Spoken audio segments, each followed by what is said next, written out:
तो एक कहानी मैं लिखता हूँ, एक कहानी तू भी लिख। राजा राजा मैं लिखता हूँ, रानी रानी तू भी लिख। एक कहानी मैं लिखता हूँ, एक कहानी तू भी लिख। राजा राजा मैं लिखता हूँ, रानी रानी तू भी लिख। एक कहानी मैं लिखता हूँ, एक कहानी तू भी लिख। बादल बादल मैं लिखता हूँ, पानी पानी तू भी लिख। बादल बादल मैं लिखता हूँ, पानी पानी तू भी लिख। एक कहानी मैं लिखता हूँ, एक कहानी तू भी लिख। राजा राजा मैं लिखता हूँ, रानी रानी तू भी लिख।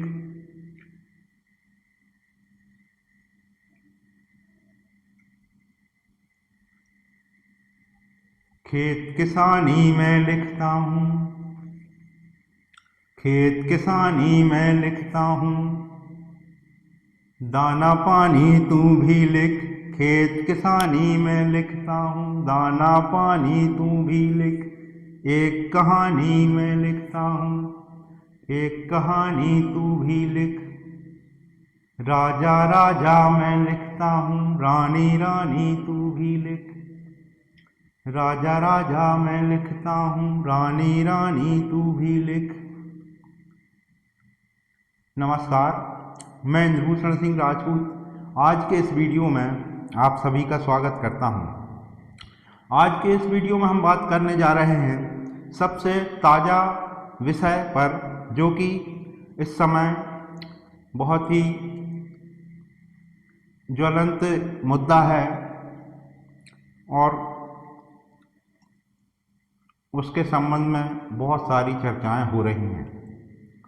क्या होगा, क्या नहीं होगा, क्या होना चाहिए और क्या होना चाहिए था, जो कि नहीं किया गया।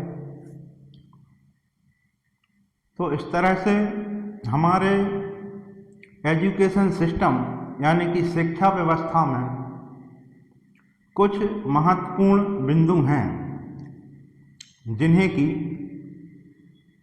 छुआ जाना चाहिए था, लेकिन उन्हें छुआ नहीं गया, या फिर उन्हें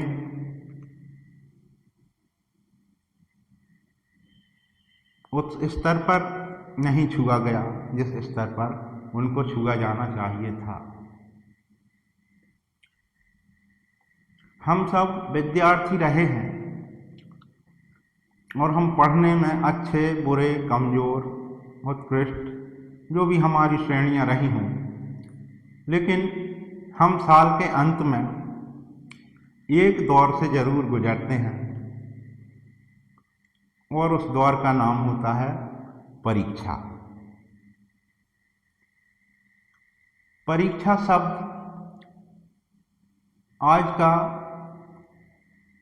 आज के समय का भारत के अंदर सबसे महत्वपूर्ण शब्द है वर्तमान परिस्थितियों में।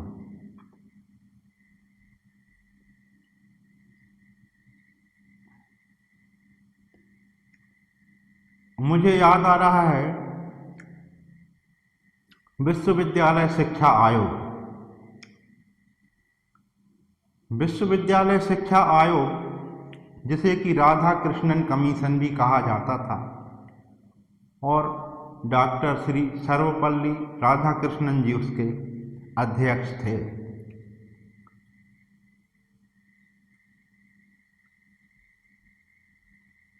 इस आयोग ने भारत की विश्वविद्यालयीन शिक्षा के संबंध में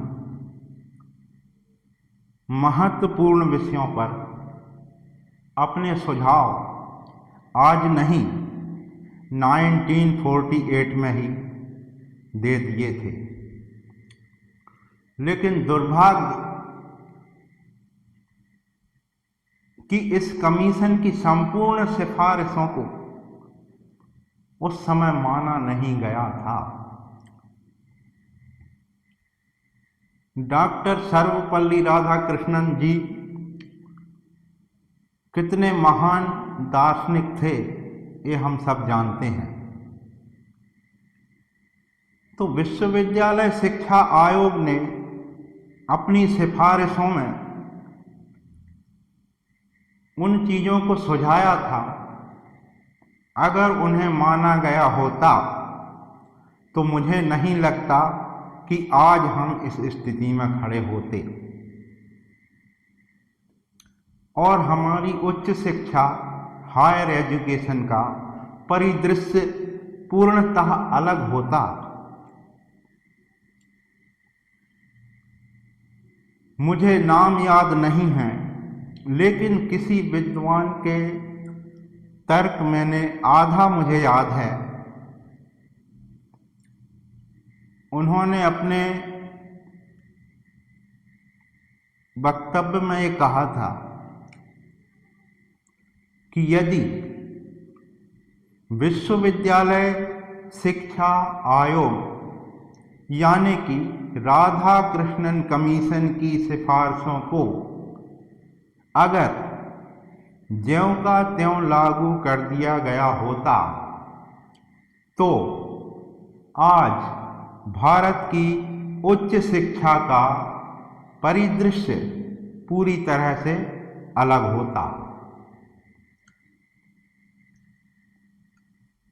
तो वर्तमान में न्यूज़ चैनल, टीवी, पेपर सभी में हम देख रहे हैं कि परीक्षा एक बड़ा मुद्दा बना हुआ है।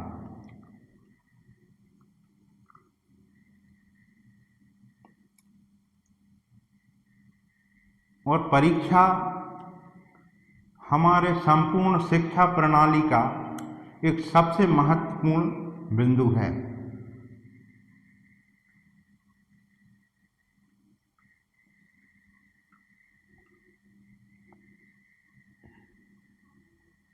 और आज इस पे चर्चा हो रही है, तो यह भी बहुत ही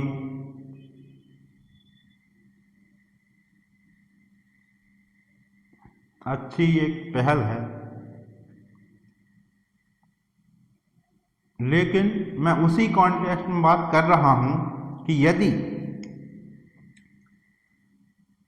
विश्वविद्यालय शिक्षा आयोग की सिफारिशों में स्वयं जब हम पढ़ते हैं तो उसमें यह कहा गया था कि यदि इस आयोग को भारत की संपूर्ण उच्च शिक्षा प्रणाली के संबंध में समस्त बिंदुओं में से अगर किसी एक बिंदु पर सुझाव देने के लिए कहा जाए तो वह एक बिंदु परीक्षा होगी। ये कहा था कि सारे बिंदु छोड़ दो, अगर इस आयोग को आप एक बिंदु पे भी बोल रहे हो कि भैया आप सर्वश्रेष्ठ बिंदु कौन सा मानते हो उस पर सुझाव दीजिए, तो इस आयोग ने कहा था कि अगर हमसे किसी एक विषय पर कहा जाएगा कि आप एक ही विषय पर दीजिए तो हमारा वह विषय होगा परीक्षा, एग्जाम। आज भी यही बात है कि सबसे ज़्यादा हमारे शिक्षा व्यवस्था में जिस सिस्टम को हमें इम्प्रूव करने की नीड है, ज़रूरत है, आवश्यकता है, वह एग्जाम है, एग्जाम है और सिर्फ एग्जाम है, इसके अलावा कुछ भी नहीं है। जिस पद्धति से हम एग्जाम ले रहे हैं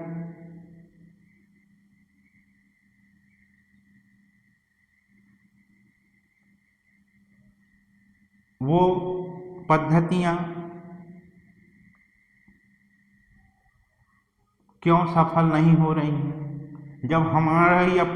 जब हमें समय मिला कि हम आज़ाद हुए, ब्रिटिश चंगुल से छूटे, तो हमारा सबसे जो बुद्धिमान व्यक्ति थे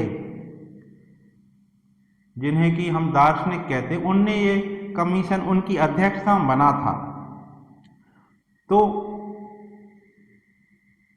उस दिशा में हम आगे नहीं बढ़े।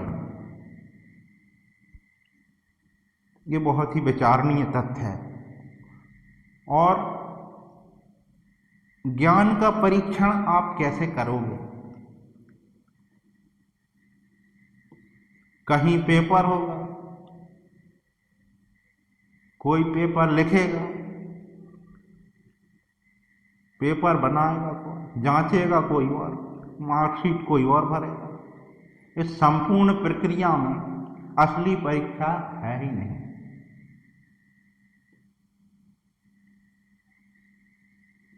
इसीलिए मेरे भारत की शिक्षा प्रणाली में मैं यह अपेक्षा करता हूँ कि सबसे ज़्यादा सुधार अपन को जिस बिंदु पर करना है वो सिर्फ परीक्षा है। बाकी चीज़ें अपने आप ठीक हो जाएंगी और ये सबसे बेहतर अपने पास जो भी सिस्टम हो उससे अपन एग्जाम को ही बेटर करें।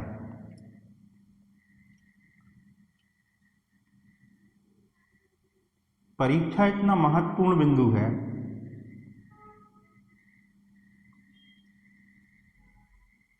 कि इससे समस्त आकलन होता है।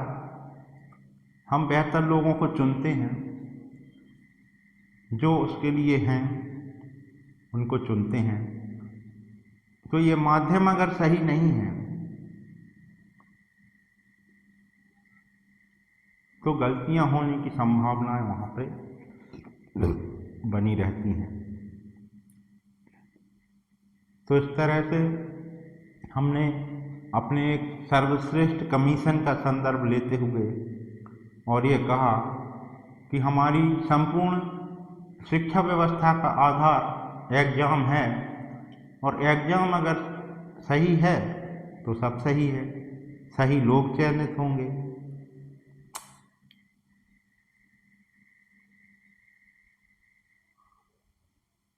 एक और सुझाव हमारे विश्वविद्यालय शिक्षा आयोग में ये था कि हमें ग्रामीण विश्वविद्यालयों की स्थापना करना है। मुझे नहीं लगता कि आज कितने ग्रामीण विश्वविद्यालय खुले हैं। ग्रामीण विश्वविद्यालय क्यों नहीं खोले गए?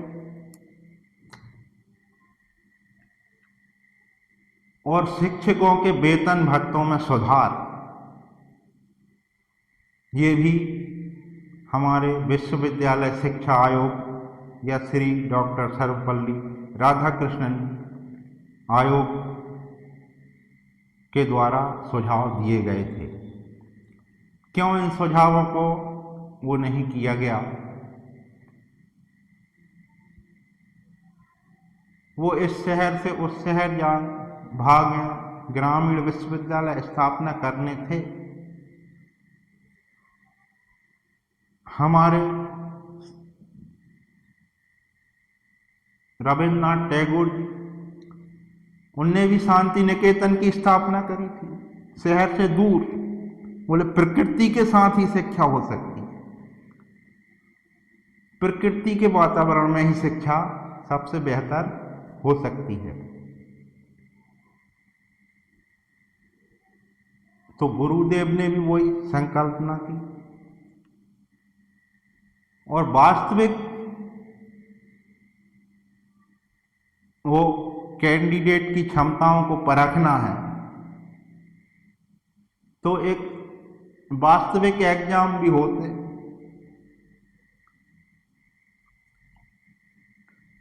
वहां कुछ भी वो नहीं हो सकता। तो अप्रत्यक्ष एग्जाम प्रणाली की जगह हमारे यहाँ प्रत्यक्ष एग्जाम प्रणाली को लाना चाहिए। महाभारत का हमारा प्रसंग है, बहुत अच्छे नालंदा, तक्षशिला, ये हमारे विश्वविद्यालय हुआ करते थे, इन पे हम गौरव करते थे।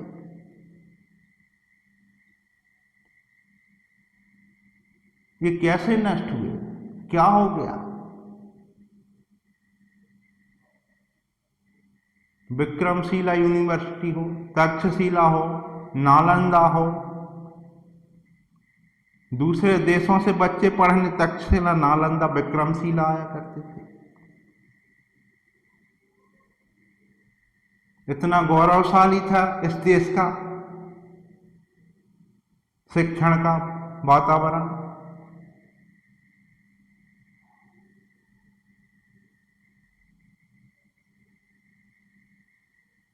उस देश के हम निवासी हैं, हम उस भारत के निवासी हैं। बीच में कुछ ऐसे दौर आए कि हम ही ने लिखा और हम ही भूल गए कि हमने क्या लिखा।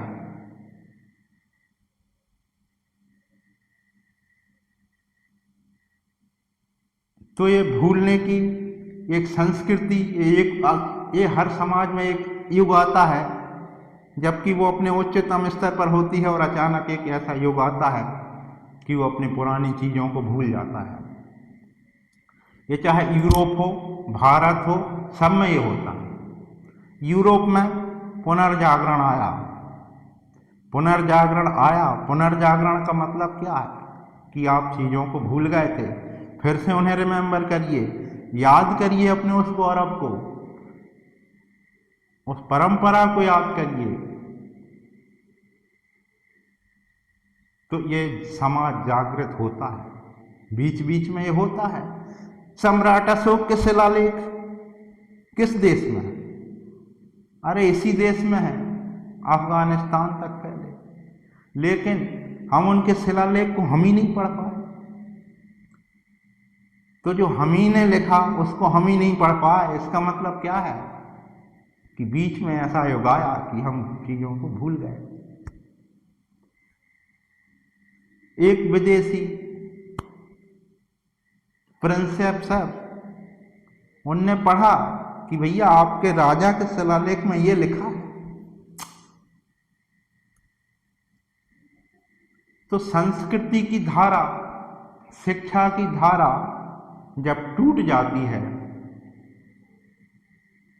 तो यही होता है। फिर हम दूसरों को बुलाते कि भाई पढ़ दीजिए कि हमारे राजा क्या लिख के गए थे, क्योंकि हम ही नहीं पढ़ पाते। अजंता एलोरा की गुफाएं, उनको किसने बनाया है? ये मेरे देश की धरती पे बनी है, तो निश्चित है कि मेरे ही लोगों ने इनको बनाया होगा। लेकिन किताबों में जब हम पढ़ते हैं तो लिखा रहता है कि भैया इनके निर्माता अज्ञात है। बताइए, इनसे भी हम अनभिज्ञ थे, इन्हें भी खोजा गया, देखा गया कि ये क्या है।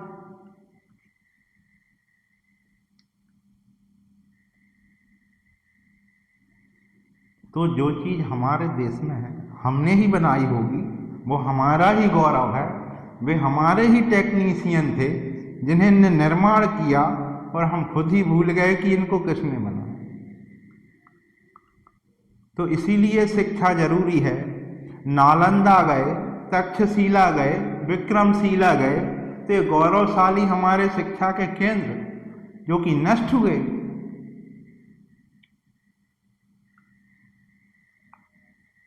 तो आज हमारे पास फिर अवसर है कि हम अपने शिक्षा व्यवस्था के सबसे महत्वपूर्ण बिंदु यानी कि परीक्षा में आमूल चूल परिवर्तन करने का प्रयास करें और ये प्रत्यक्ष प्रणाली हो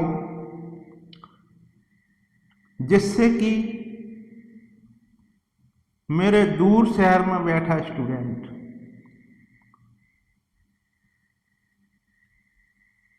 जिसने कभी नहीं देखा कि धान की खेती कैसे होती, और जब प्रश्न आता है कि धान की खेती के लिए अनुकूल परिस्थितियां लिखिए, तो वो मेरा बच्चा जिसने कभी धान की खेती नहीं देखी, उसको पता नहीं है कि धान क्या है, उसको ये मक्का भी दे दो तो बोलता है कि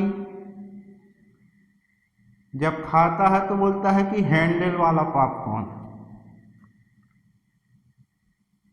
यानी मक्का लगा रहता तो खाओ, बोलो हैंडल वाला पॉपकॉर्न कहाँ मिलता है। तो अप्रत्यक्ष परीक्षा प्रणाली के डिफेक्ट है कि वो सबसे ज्यादा नंबर पाता है।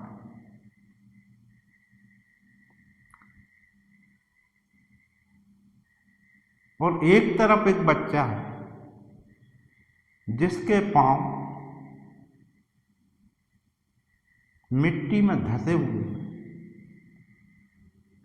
वो धान का खुद रोपा अपने हाथ से लगा रहा है। उसे पता है, लेकिन परीक्षा प्रणाली देखिए, जब प्रश्न जाएगा कि बेटा धान की फसल के लिए उपयुक्त परिस्थितियों का वर्णन करिए, तो सबसे कम नंबर मेरा वही बच्चा पाता है।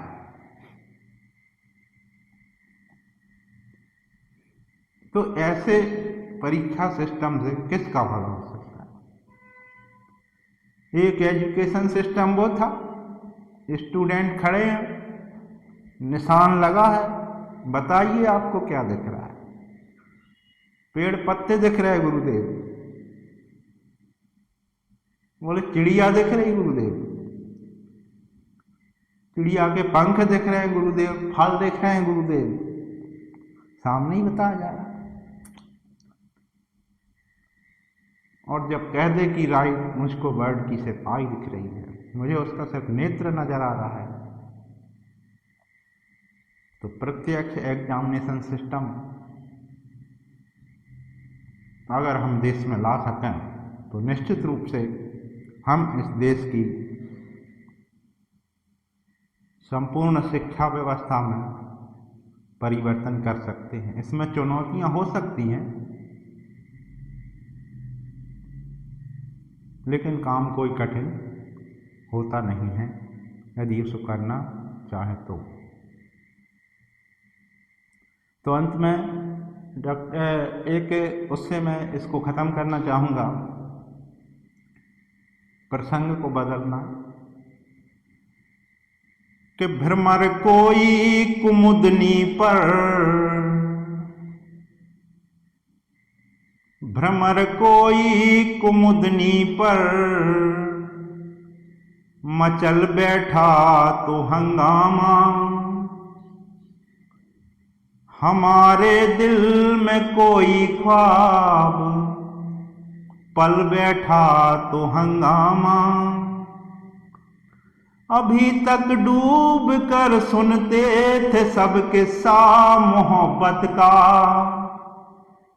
अभी तक डूब कर सुनते थे सब किस्सा मोहब्बत का, मैं किस्से को हकीकत में बदल बैठा तो हंगामा, मैं किस्से को हकीकत में बदल बैठा तो हंगामा, मैं किस्से को हकीकत में बदल बैठा तो हंगामा।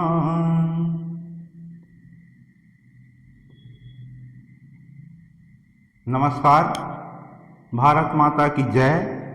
इन्हीं शब्दों के साथ मैं अपने इस वीडियो को समाप्त करता हूँ। मेरा भारत आगे बढ़े, अपने उच्चतम स्तर पर पहुँच जाए, यही हम सबका सपना होना चाहिए। और हमें अपने देश से इतना ही प्यार होना चाहिए, उसकी हर चीज़ से प्यार होना चाहिए।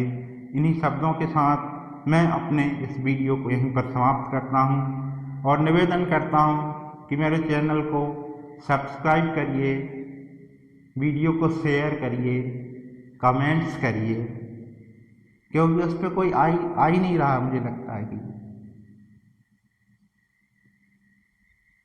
नमस्कार, जय हिंद, जय भारत, भारत माता की जय। जय जवान, जय किसान, जय विज्ञान।